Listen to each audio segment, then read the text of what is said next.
Hi there, and welcome back to the Point and Quest podcast.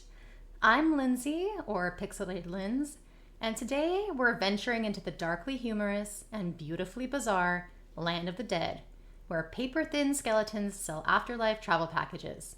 That's right, we're talking about Grim Fandango, LucasArts' 1998 masterpiece, a film noir-inspired adventure game that dives deep into the life, death, and bureaucracy.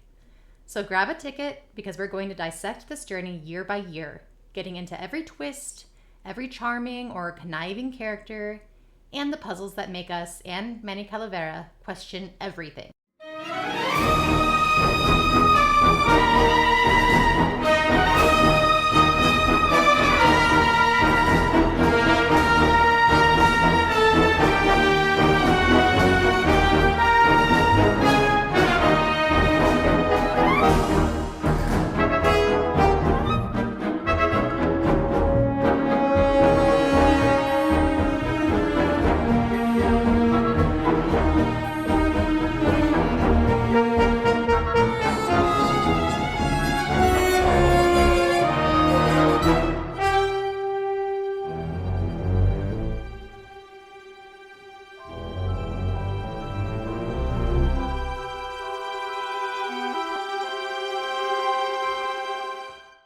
Released in 1998, Grim Fandango was a bold step forward for LucasArts, combining traditional point-and-click adventure elements with a 3D graphical interface. Directed by Tim Schafer, it was a commercial gamble that didn't initially pay off. But over the years, it's become a cult classic, revered for its storytelling, character design, and thematic depth. The game's setting draws heavily from Mexican traditions, particularly the Day of the Dead, mixing it with gritty, smoky aesthetic of 1940s film noir. It's a game about journeys, literal and metaphorical, through the land of the dead.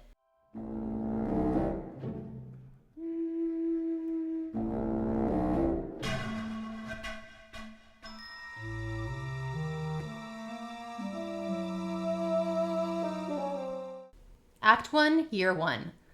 Welcome to the land of the dead? El Morro is our introduction into the underworld. Imagine New York's skyline, but dimmer, gloomier, and drenched in hues of blue and gray. Here, we meet Manny Calavera, a travel agent, or perhaps more accurately, a death broker, who sells souls premium packages to the afterlife, if they're deemed worthy. Bound only by the paper-thin wrapper of mortality, a soul here lies, struggling to be free. And so it shall, thanks to a bowl of bad gazpacho and a man named Calavera. And now for click-worthy characters. Manny's our guy, a worn-down, occasionally wisecracking agent with more moral dilemmas than sales. And just as noir dictates, he's got some incredible supporting characters. Manny's jaded but compassionate, a character bound by duty but driven by conscience. If Casablanca's Rick Blaine was a skeleton, he'd probably look a lot like Manny Calavera. Mercedes Colomar, Meche. And then there's Meche, Manny's wake-up call. Pure-hearted, caught up in the system's injustice. She's not just a damsel, but the spark for Manny's sense of purpose. And let's face it, for a skeleton, she's got a whole lot of heart. Domino Hurley. Domino is Manny's suave, ruthless rival, a slick, manipulative salesman who takes pride in exploiting the very souls Manny feels bound to help. Glottis. Glottis is one of the most lovable characters in the game. He's Manny's chauffeur, an oversized orange demon with a passion for driving fast cars. Glottis is a prime example of how the afterlife has its own bureaucracy. He's a gearhead demon, created specifically to work on cars and machines. But he's not allowed to drive unless he's working for someone. His childlike enthusiasm for speed and his deep loyalty to Manny make him an instant fan favorite. Whether he's tuning up the bone wagon or racing through the petrified forest, Glottis's joy for all things mechanical is infectious. He's the perfect companion for Manny, providing comic relief but also heartfelt moments. His sadness when separated from Manny highlights his need for a purpose and friendship. making him one of the game's most endearing characters. Glottis is like the ultimate road trip buddy. He's not just along for the ride. He's the one making it an adventure. He's the spirit of freedom in a world bogged down by paperwork and rules. And his joy reminds us of the passion and love that we can find even in the most unexpected settings. Eva. Eva, the secretary of the Department of Death, is the epitome of the unflappable noir secretary. She's sharp, dryly witty, and clearly knows much more about the workings of the underworld than she lets on. Eva has the kind of deadpan humor that cuts through the tension, making her interactions with Manny some of the most memorable in the early part of the game. But don't let her calm demeanor fool you. Eva is deeply involved in the underground resistance against the corruption of the Department of Death. She's fiercely intelligent and capable of juggling her secretarial duties with her role as a key member of the revolutionary group. Her transformation from a seemingly complacent employee to a crucial ally in the fight against the system is one of the game's subtle but impactful character arcs. Eva is the classic case of there's more than meets the eye. She's not just a secretary, she's a revolutionary, proving in the world of Grim Fandango that even the smallest role can have a big impact. So you're not really a secretary? I'm a spy, Manny. Well, that's the last time we used that temp agency. Any messages for me? Yes. Join or die. But I'm already... Again! She's the unsung hero, quietly pushing back against the system from the inside. Hector Limans. Hector Limans is our big bad, the man behind the corrupt system that's keeping souls from reaching the ninth underworld. He is the definition of a crime lord, controlling everything from the Department of Death to the distribution of fraudulent travel packages. Hector's charisma and his eerie calmness make him a chilling villain. He's a soul who never repents, believing that his power and wealth make him untouchable. His final confrontation with Manny is symbolic, a last stand against a corrupt system. Hector represents the ultimate roadblock Manny has to face, and his chilling control over the land of the dead is a stark reminder of how systems can become corrupted when driven by greed. Olivia Ofrenda. Olivia Ofrenda is a poet and femme fatale in the classic noir tradition. She's a co-worker of the Blue Casket nightclub, a beatnik hangout spot for revolutionaries and poets. Olivia's cool, cynical, and her demeanor makes her a fascinating character. She embodies the darker side of the artistic world, manipulative, seductive, and ultimately self-serving. Her relationship with Manny and the other characters is marked by a sharp wit and an air of mystery, making her one of the most complex characters in the game. Her betrayal is a pivotal moment, adding depth to the game's exploration of trust and deception. Manny, at last we're alone. Tell me, how are the bourgeoisie? Fine. How's Max? Oh, Gramps, don't start. I'm a little worried about Lola. That's because she's doomed, Manny. She fell in love with Maximino. That's the one mistake I never made. You think Nick would hurt her? Only if he finds her, and take it from me, he's not good at finding things. The game's structure is divided into 4 years, and each year feels like its own act in a play. At the end of year 1, Manny leaves the Department of Death and heads to Rubacava, a seedy port town. It's a place that feels straight out of a Humphrey Bogart movie, full of intrigue, shady characters, and dimly lit corners. Here, Manny has a new life. His journey in year 2 is about navigating the underworld's underbelly, running a nightclub. It's a nod to Casablanca. Jazz music drifts through the air, and for a moment, it seems like Manny's found what he's been searching for. A slice of happiness in the afterlife. But it's not enough. He's haunted by the one soul he couldn't save, Mercedes Meche Colomar, a client who deserved the number 9, but something went wrong. And it's Manny's fault. This guilt follows him, a weight that only grows heavier and heavier as time goes on. See, this isn't just a love story. It's a redemption story. Manny needs to find her, not just to save her, but to save himself.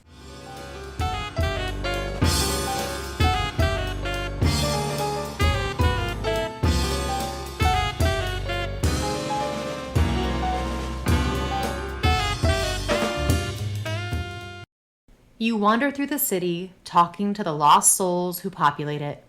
There's a beat poet, Olivia, reciting verses in her smoke-filled club. There's Carla, the tough-as-nails security chief who lost her love for the job. And then there's the revolution, the communist bees fighting for their rights in the most literal sense. It's absurd, it's funny, but it's also deeply human. You get the sense that Rubikava is full of stories, each soul with its own pain, its own regrets, and a cigarette they can't smoke because, well, they don't have any lungs. A bustling port town that's part Casablanca and part film noir fever dream. This is where we meet Olivia Afrenda, the sultry and mysterious poet of Rubikava. Hey, last one, folks. With bony hands, I hold my partner. On soulless feet, we cross the floor. The music stops, as if to answer. An empty knocking at the door. It seems his skin was sweet as mango when last I held him to my breast. But now, we dance this Grim Fandango. And will for years before we rest. Olivia is what would happen if Jessica Rabbit put down her microphone and picked up a beret, but with a lot more venom. She runs the Blue Casket, a dive bar filled with beatnik skeletons who discuss existentialism over espresso, snapping their phalanges instead of clapping because, well, of course they do. Olivia is that friend who gives unsolicited advice but follows it up with a smug poem about nihilism. But there's something deeply captivating about her. Manny is drawn to her like a moth to a flame that's already burned out. She represents the allure of giving up, of succumbing to the futility of it all. In a world filled with spirits clinging to the shred of hope, Olivia revels in the cynicism of knowing it's all for nothing. Olivia's really such a fascinating character. She seems like she's giving up on the possibility of redemption, embracing the bleakness of her existence with a kind of poetic resignation. But beneath that aloof exterior is a snake waiting to strike. As the story progresses, Manny learns that Olivia isn't just a cynical poet. She's an opportunist, someone who knows how to play the game of the afterlife to her advantage. See, she's been working with Hector LeMans, the game's main antagonist, pulling strings from the shadows while Manny searches for a way out of this underworld labyrinth. Olivia's betrayal isn't just a plot twist. It's a moment that encapsulates the duality of Rubikava itself. The city is a place where the illusion of glamour masks the harsh reality underneath. It's filled with lost souls, literally and figuratively, who all wear masks of their own making. And Olivia, her mask is her poetry, her cool indifference. But when it slips, we see someone who is willing to sacrifice anything and anyone to get what she wants. In this way, she serves as a sort of dark mirror to Manny's journey, where he chooses to press on, seeking redemption for those he's wronged and himself.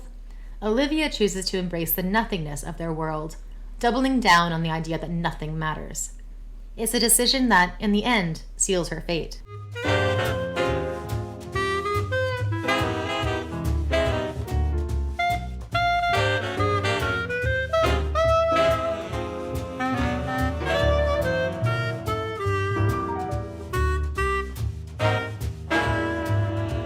Grim Fandango is a classic example of the inventory-based puzzle design. You know the drill if you've played any LucasArts or point-and-click games before.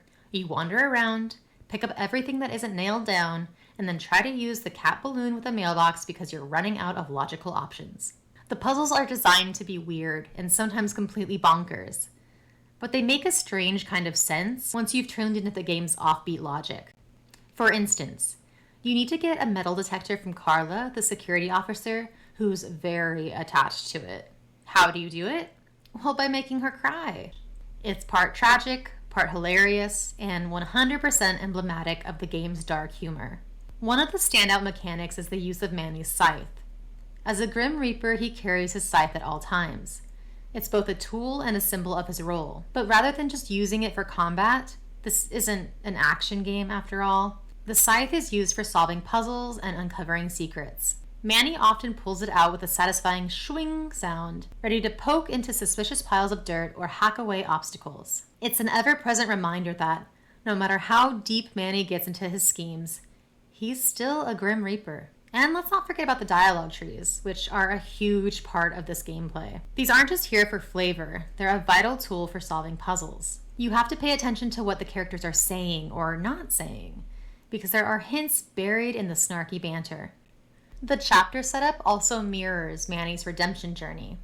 Each year, he gets a little closer to the ninth underworld, but is also held back by his own guilt and the corruption of the system he's trying to navigate. In Grim Fandango, time isn't just a backdrop, it's a character in itself. The passage of each year marks Manny's emotional and moral growth, moving from a self-interested salesman to a reluctant hero.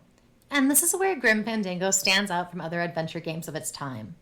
It's not just a series of puzzles strung together by a flimsy plot.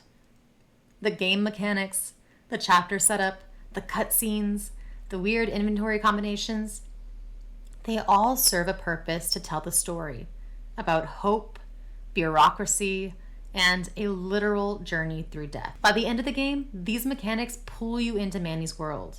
You fumble through the inventory system, puzzles, you've gotten lost through mazes of dialogue, and probably turned Manny around more times than you care to count.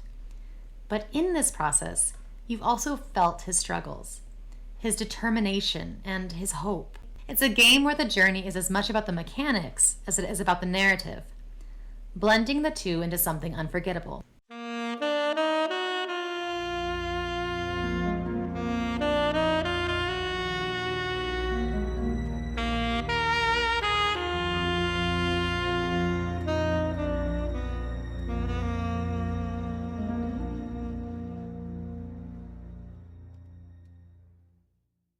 Act 3, a land of luxury and loss.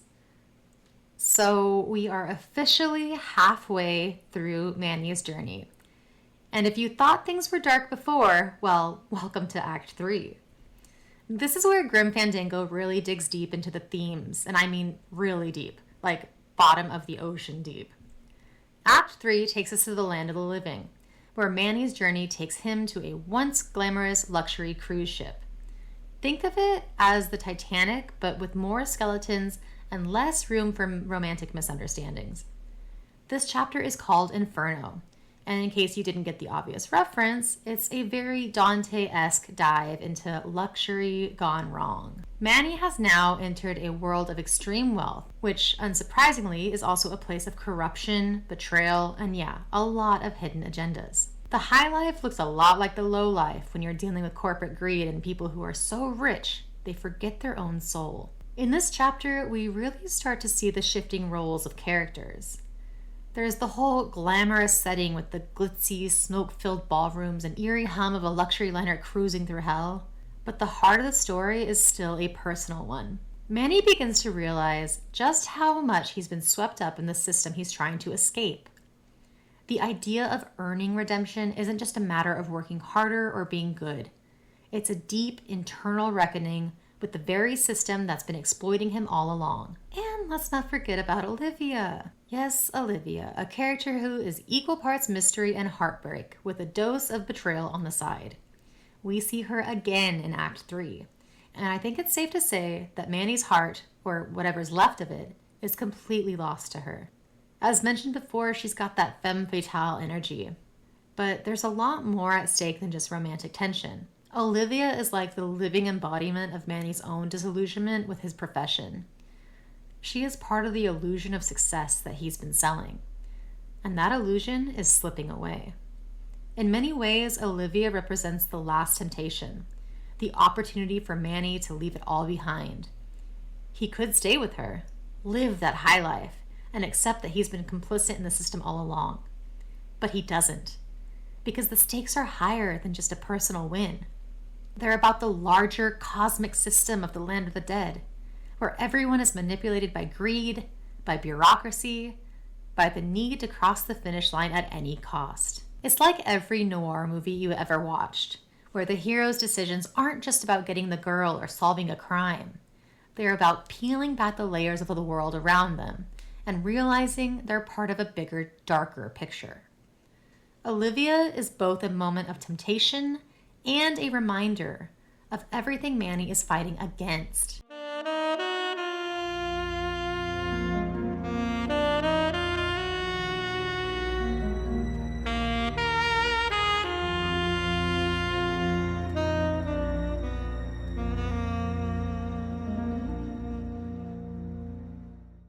And now we come to Act 4, the final chapter, the final ride to redemption. The land of the dead was just the beginning. The afterlife is an endless loop of opportunity and regret, after all.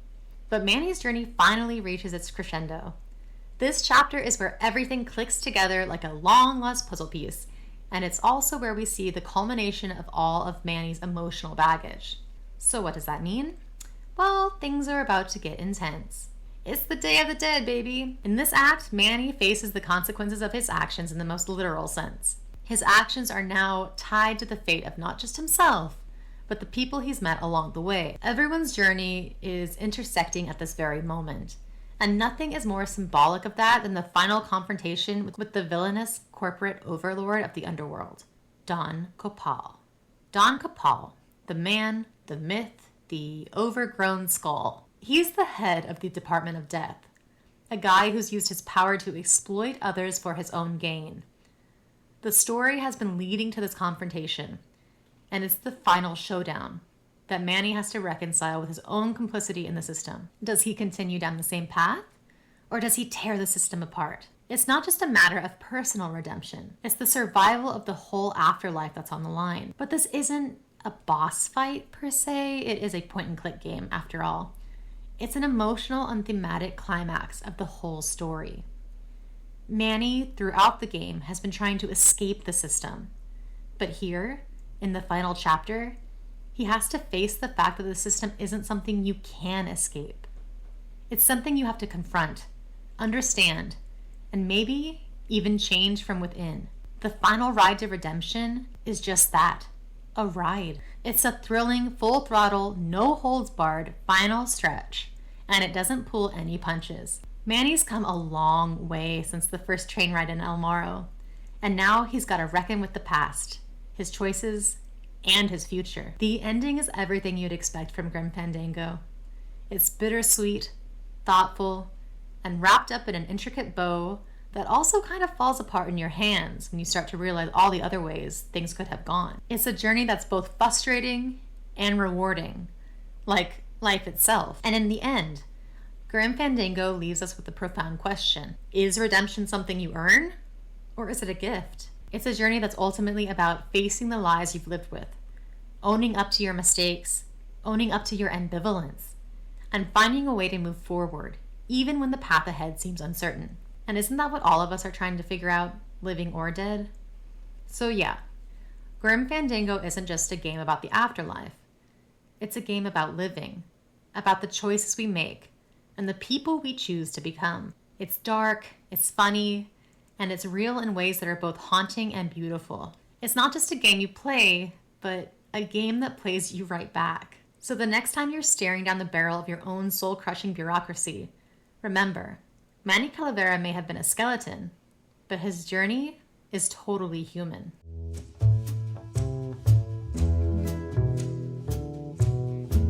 So, we've come to the end of Grim Fandango, a tale of lost souls navigating a world ruled by corruption, deceit, and a sense that maybe, just maybe, the system was rigged from the start. A world where the good guys don't always win and the bad guys, well, they tend to linger around a lot longer than anyone would like. Sound familiar? In the land of the dead, Manny Calavera battles his way through a twisted bureaucracy, trying to find some semblance of justice, some sense of fairness. But here we are, on this side of the screen, where reality feels uncomfortably similar.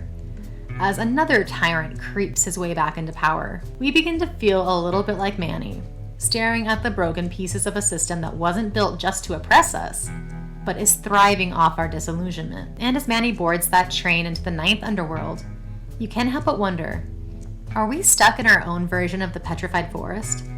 desperately trying to navigate through political muck. We've watched this unfold before. A well-dressed villain smiling, shaking hands, while quietly pulling strings to make sure the deck always stays stacked in his favor.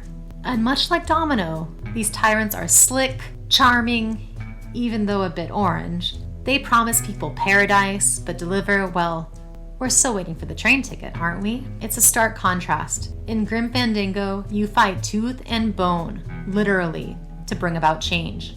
In our world, we punch the ballot, hope for the best, and sometimes it feels like we've been handed a balloon full of lead. But here's the thing that Manny Calavera teaches us. It's the fight itself that matters, even when the system is broken, even when the corrupt seem undefeatable. So maybe the results of the election have left us feeling like we're back at square one in the tiny cubicle of our own Department of Death, but maybe there's a little bit of Manny in all of us, holding on to hope, searching for that glimmer of light in the darkened tunnel, a reminder that no matter how many times the villain tries to resurrect himself, our story isn't over. Because if there's one thing adventure games have taught us, it's that persistence matters, that it's okay to try every possible solution, even the really weird ones, until something finally clicks. And sometimes it takes a whole lot of clicks. Thanks for taking this journey with me through the afterlife and this life. Take care of yourselves out there, and remember, in a world full of Domino Hurleys, we need a few more Manny Calaveras. Stay hopeful, stay curious, and keep playing the game.